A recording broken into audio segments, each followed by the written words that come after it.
Bonsoir à tous, c'est un plaisir renouvelé pour toute l'équipe de CRTV News de vous retrouver pour ce nouveau rendez-vous. Dans cette édition de Twilight, nous parlons de forêt du bassin du Congo, le souffle de vie vital, universel à conserver et à préserver à tout prix. Nous en parlons alors que s'achève le 19e partenariat à Libreville au Gabon avec WWF, le Fonds mondial pour la nature. En deuxième partie, nous parlerons de jeunesse et leadership agro-pastoral après le prix que vient de remporter en Thaïlande le Camerounais Ngaya Esso pour son projet piscicole. Mais avant, prenons quelques nouvelles en langue anglaise avec Bruno Danwi. Good evening. Good evening, Giselle Ongene. And welcome on site. Thanks for having me. So you say that Cameroon is right now facing... Si vous nous rejoignez à l'instant, vous regardez Twilight sur CRTV News. À présent, nous entamons le deuxième thème de ce soir. C'est en fait jeunesse et leadership agro-pastoral après la réception par notre compatriote, en fait il s'appelle Ngaya Esaü. Il est lauréat du Leadership Jeune Global Youth Leadership Summit 2022, c'est bien ça.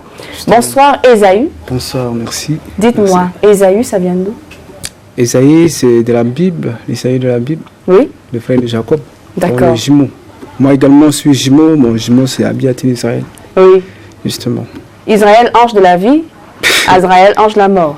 Non, pas du tout. Azraël, ange de la mort. Israël, c'est mon jumeau. Israël, c'est un ange pour la vie et Azraël, l'ange de la mort. En tout cas, nous avons le temps de consulter les dictionnaires pour connaître l'étymologie de ces noms. Oui. Vous êtes là parce que vous êtes lauréat d'un prix. Vous étiez à Bangkok, Thaïlande. Justement. Alors, dites-nous, qu'est-ce qui vous a frappé en Thaïlande d'abord? Bon, c'est d'abord le paysage. Oui.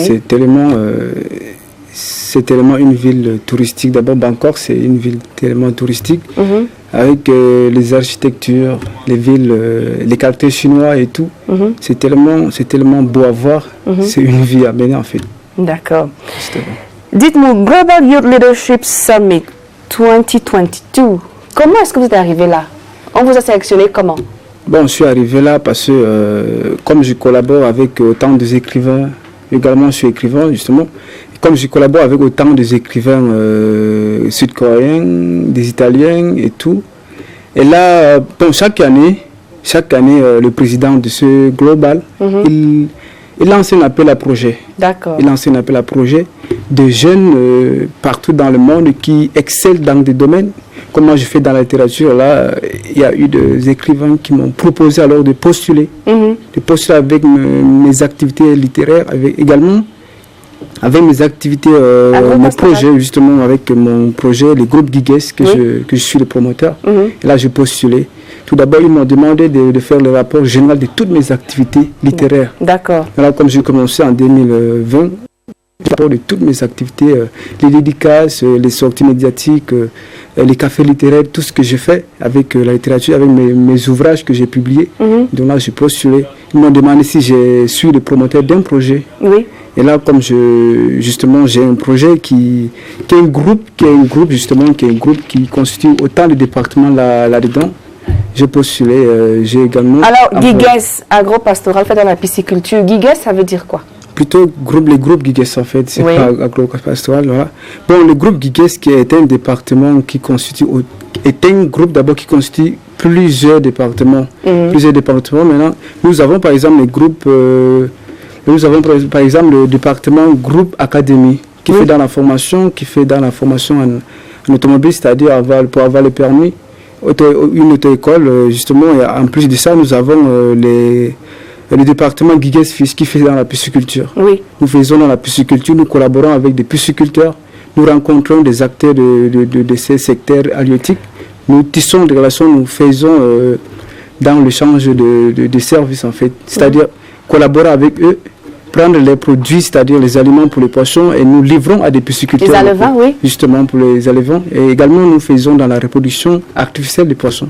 Aliments, poissons ou bien... C'est aliments, poissons? Nous faisons tout. D'accord. C'est-à-dire, nous vendons des produits, c'est-à-dire des aliments pour les poissons. Et les alevins aussi, les bébés poissons? Justement. Parce que nous faisons dans la reproduction artificielle des poissons. D'accord. Et en plus de ça, nous avons... Justement, et également, à côté de ça, des départements comme Giges Industry, Giges Industry maintenant qui fait dans... Nous réunissons des start-upers camerounais. des start-upers camerounais qui ont subi des formations, mais qui n'ont pas eu à commencer à faire les activités. Voilà, nous collaborons avec eux, avec ces start-upers-là. Alors, tout ceci se fait comment? Vous êtes à Maroua, vous êtes à Yaoundé, vous êtes à Douala. Comment vous êtes où? Tout ceci se passe comment? Bon, tout se passe en ligne. Tout se passe en ligne. Comme je suis à Yaoundé, je suis actuellement à Yaoundé. Justement, je suis là. Et nous avons des antennes également de chefs de pilotes qui sont partout, qui sont à Maroua par exemple, qui pilotent les activités de ces côtés-là. Par exemple, les activités de Gigas Industry, qui pilotent les activités de Gigas Industry de ce côté à Maroua, qui réunissent... Mais d'où vient l'argent pour financer tout ça? Bon, l'argent, il n'y a pas l'argent. Mais l'argent vient de ce qu'on gagne à travers les livres qu'on a. Et encore du soutien de la famille, du soutien de personnes, de personnalités, en fait, des personnes qui m'encouragent justement. Oui. Justement, ça vient de là. Revenons sur votre prix. Ouais. Qu'est-ce qu'il représente pour vous? Donc, ce qui représente pour moi, c'est... Parce que, bon, c'est un prix qui encourage la jeunesse, qui travaille, une jeunesse qui est forte, une jeunesse qui a des ambitions, une jeunesse qui a des projets. Oui. Pendant ça représente pour moi un grand honneur et c'est tellement bon en fait. Est-ce qu'on peut savoir ce que ça vaut le prix? C'est accompagné d'un suivi, de l'argent, de la reconnaissance, de la notoriété? Justement, pas d'argent. Oui. L'argent, ça vient. Bon, il y a quand même à travers ces prix, j'ai reçu beaucoup de partenariats, de personnes qui peuvent faire la promotion de mes activités à l'extérieur du pays. Merci beaucoup d'être venu. On aura l'occasion dans d'autres plateformes de redécouvrir toutes les dimensions de votre projet. Je voudrais vous inviter à rester parce que nous allons vivre le supplément de ce jeudi et société. Et il a été proposé par un de nos stagiaires à Montréal. Regardez.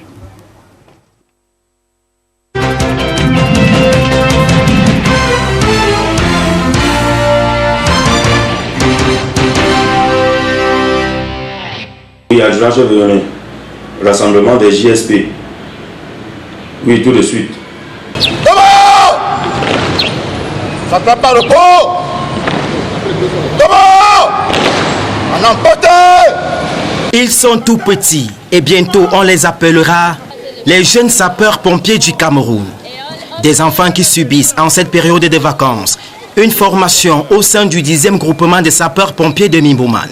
Il faut déjà retenir que ça fait un peu plus de 5 ans que cette formation a été mise en place par le commandement du Corps national des sapeurs-pompiers. La formation est ouverte aux jeunes Camerounais des deux sexes âgés de 7 à 16 ans. C'est au pas de course que ces jeunes arrivent dans ce centre de formation, tous les matins dès 7 heures. Comme des vrais militaires, salutations obligent dès leur arrivée. Pendant 4 semaines, ces jeunes vont recevoir une formation de sapeurs-pompiers repartie en 3 modules et en 3 niveaux. Cette formation couvre les volets secourisme, sécurité incendie et après nous donnons aux jeunes sapeurs-pompiers des formations en ordre serré et en citoyenneté. Et lorsque nous recevons ces jeunes sapeurs-pompiers, ils sont scindés en 3 niveaux. 3 niveaux, c'est-à-dire le niveau 1 pour les débutants, le niveau 2 pour ceux qui ont déjà des connaissances acquises au niveau 1 et ensuite le 3e niveau qui est le niveau final où les apprenants finissent leur formation et s'en vont l'appliquer sur le terrain. C'est avec le cérémonial militaire de levée des couleurs que la journée de formation débute pour ces apprenants. Ça ne pas le pot?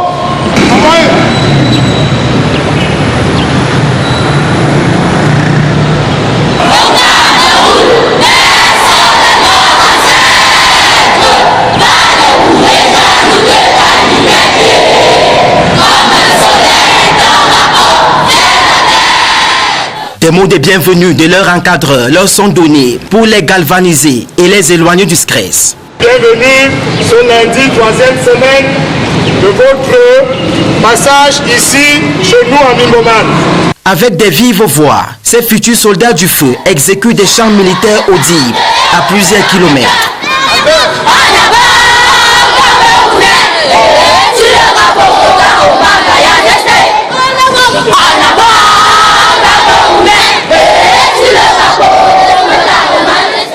Le récit de l'éthique et la prière du sapeur-pompier sont une recommandation de tous les jours.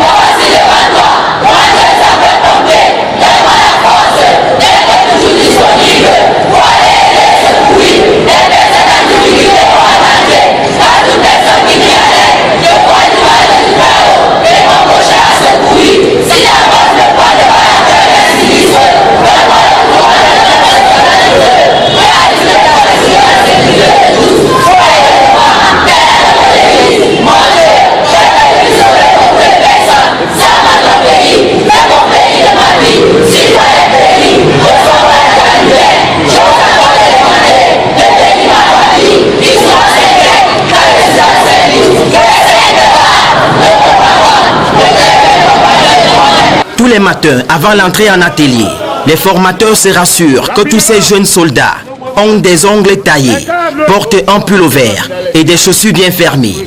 En atelier, ils reçoivent d'abord des cours théoriques avant de passer à la pratique. Ici, nous allons vous présenter une manœuvre. Alors, qu'est-ce qu'on attend du jeune sapeur-pompier qui va intervenir? Le jeune sapeur-pompier va venir effectuer la sécurité. Sécurité qui va consister, n'est-ce pas, à éloigner tout danger environnant ou alors tout badaud voulant, n'est-ce pas, intervenir sans avoir les connaissances prérequises pour éviter ceci, ici un suraccident, n'est-ce pas, pour protéger ainsi la victime et le secouriste lui-même. Des enseignements qu'ils appliquent avec une certaine précision. Monsieur, si vous m'entendez, clignez des yeux. Monsieur, si vous m'entendez, serrez-moi les mains. Monsieur, si vous m'entendez, bougez des pieds. À l'aide, à l'aide, à l'aide.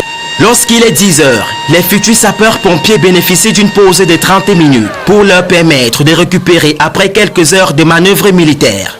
Après cette formation, pendant la période des vacances, les jeunes soldats du feu continueront de bénéficier d'un encadrement leur permettant de ne pas oublier les enseignements reçus et de les apprêter pour les défilés des fêtes nationales.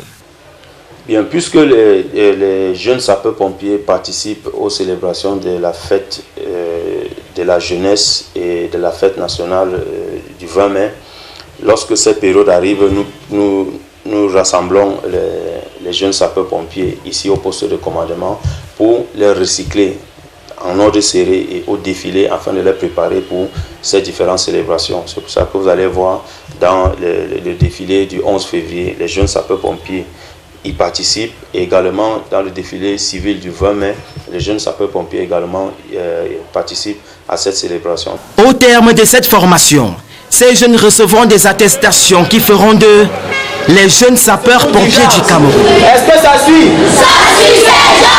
Est-ce que ça suit? Ça suit, sergent. Ok.